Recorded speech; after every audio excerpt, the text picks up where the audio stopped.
अस्सलाम वालेकुम। मेरी कहानी के सिलसिले का आज तीसरा एपिसोड। इस एपिसोड में मेरा जो कंस्ट्रक्शन का बैकग्राउंड है उसके बारे में भी बात होगी। आइए आगे बढ़ते हैं। 1998 में हमारा एक 5 मरले का पुराना बना हुआ घर था और वो गलियां क्योंकि सोलंग वाली थी और सोलंग ऊंचा होते होते वो कई बार ऊंचा हुआ कि हमारा घर बिल्कुल ये समझ लें कि गहराई में रह गया और गली ऊंची हो गई। अब होता ये था जब भी बारिश होती तो गली का पानी, क्योंकि ओपन सीवरेज होती थी और नालियाँ होती थी वहाँ पे, और वो सारा पानी वो रिवर्स आता घर में, और फिर बारिश के दौरान मुझे और अब्बा को साथ मिल के वो पानी सारा किसी बर्तन से निकालना पड़ता और काफ़ी हमें परेशानी होती।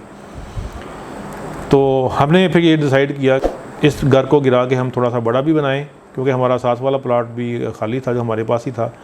थोड़ा सा इसको बड़ा भी कर लेंगे और साथ इसको जो है ना इसका लेवल भी हम ऊंचा कर लेंगे।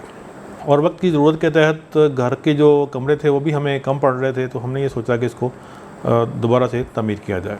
लेकिन वालिद मोहतरम इस बात पे एग्री नहीं कर रहे थे। हमने अपनी वालिदा के साथ मशवरे किए और उनको कायल किया कि हमें ये घर गिरा के दोबारा बनाना चाहिए। लेकिन अब्बा की क्योंकि एक सख्त मिजाजी और उनका माहौल जो घर में था, जिस तरह हम सब डरते भी थे कि कोई ऐसा उनकी तरफ से रिएक्शन ना आए। लेकिन एक दिन यही हुआ, मेरे पास थोड़ा सा सरमाया था, कोई लगभग उस वक्त 50,000 रुपये होंगे, कि हमने ये फ़ैसला किया कि अब इस काम को अब शुरू कर दिया जाए।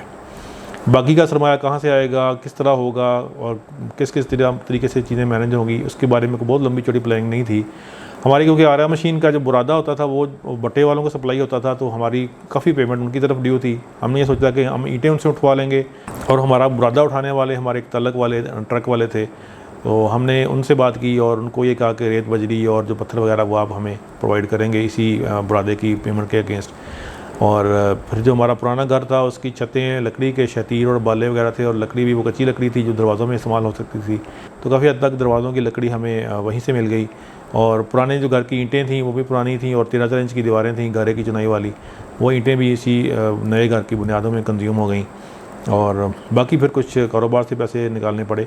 लेकिन ये घर बनाने का जो फ़ैसला था उसके लिए हमें अच्छी खासी मुहिम चलानी पड़ी, और अब्बा की गैर मौजूदगी में जब वो 3-4 दिन के लिए शहर से बाहर गए थे अपने कारोबारी मामलात में, तो हमने घर को गिराना शुरू कर दिया।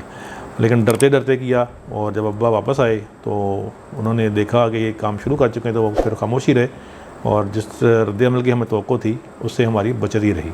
इस घर की तमीर के दौरान जो हमारे पास एक इंचार्ज या आप यूँ कह लें कि सुपरवाइज़र टाइप हेड मिस्त्री थे, वो बहुत कारीगर थे और सऊदी अरब में काफ़ी अर्सा गुजार के आए थे, अल्लाह बख्शे वो वफ़ात पा चुके हैं। उन्होंने हमारे साथ जो पूरा वो बिल्डिंग की तमीर की, उसमें हमें हर चीज़ सिखाई, हमें हर चीज़ बताई कि इस काम को इस तरीके से किया जाता है और इस काम को इस तरह अच्छे तरीके से हम कर सकते हैं।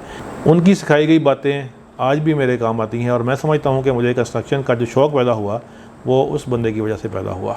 अल्लाह ताला ने गरीक रहमत करे। आज की स्टोरी में इतना ही, इससे आगे क्या हुआ वो इंशाल्लाह अगले एपिसोड में बयान करेंगे।